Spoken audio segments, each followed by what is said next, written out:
next guest starred on the U.S. World Cup soccer team that defied odds by advancing to the second round of competition before losing to Brazil. Man, what a game that was. You know him, you love him.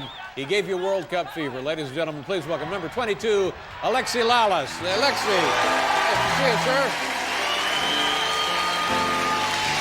How you doing? Pretty good.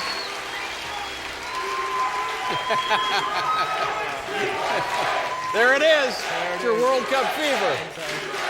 Alexi, why don't you, first of all, how old a guy are you? 24. You're a kid. Yeah. So this is like, I would guess, for a soccer player, an achievement of a lifelong dream to be in the World Cup tournament. Well, for a soccer player, but for me, no. I mean, really? I'm a soccer player, but you know, I like last World Cup, 1990 in Italy. I mean, to give you an idea of how far off it is. I mean, I was in Italy, bumming around with a bunch of high school friends, you know, chasing women and drinking beer, and basically. There you go. There ought to be a World Cup for that. You know what I'm saying? You know, we were in the stands with our face painted and doing all that stuff. So it never even occurred to me that I would be out there doing it. So then how do you go from that situation in your life to getting on the U.S. team? You just, you know, I played my college ball at Rutgers University. Right. And, then I played in the Olympics, and after Barcelona, I was called by the national team to come and try out. And at that point, I didn't have a job or anything, so I just wanted to get a job. And I was like, please don't cut me. And it came through, and the final cuts were like in June of this year. And I was just like, oh, please, man, don't cut me. So none of us were answering the phone or doing anything, and I made it. You mean there's a possibility that they wanted to cut you, but they couldn't get a hold of you? Exactly. They went right down the list. Lalas isn't home. He's out, so he's on the team. Print up the programs. He ain't home. But now, can you make money as a professional soccer player on a situation like this? One can make money as a professional soccer player. Yeah. I haven't made any yet.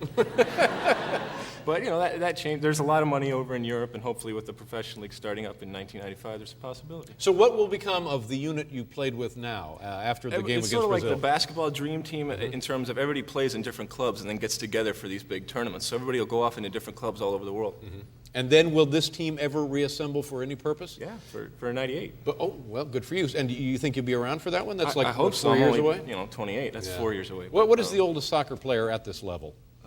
Well, we had a guy on our team who was 36 years old, you know. Yeah, the lifespan, you know, it varies, but I think you can play till like 35. Now, when you guys took the field against the Brazilians, and this has to be the team favorite in the tournament, wouldn't you think? Yeah. Definitely. Them in Germany, yeah. What was that like? Were you scared, silly? Were you nervous? Did you think you had a chance at all? What was your... I think that the attitude that we had going through the whole tournament was that we could beat anybody, and we definitely believed that we could beat Brazil. We didn't play as well in the Brazilian game, but if you go out there with, you know, you're in awe of the people that you're playing, you're doomed. So, you know, that was an attitude that we couldn't have, and I think that's what gave us the success, is saying, hey, we're just as good as anybody else. Do you think that Americans who maybe not were avid soccer fans before the tournament now know something about the game that will cause them to be fans in the future? I hope so. I mean, that's basically what this World Cup's done. It's such a great thing because people that don't know anything about soccer, you know, we're given the opportunity to see what it's like when it's played by the best people, you know. Yeah. I mean, and the whole atmosphere around the World Cup has been great. Well, you know, I would watch some of these games. ESPN has like a replay of the game very late at night,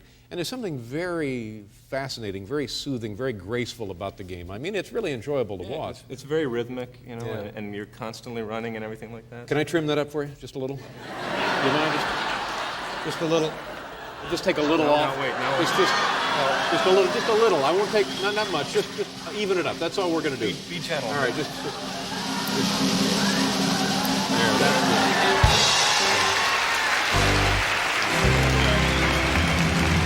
That ain't bad. That's all right, huh? Oh, Mr. Bob.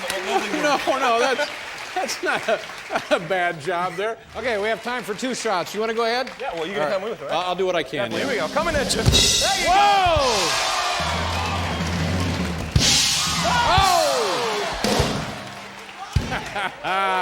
Alexi, thank you very much. No problem. Have a great summer. Congratulations. Thanks a lot. We got to go, folks. Thanks for watching. Good night, everybody. Right now.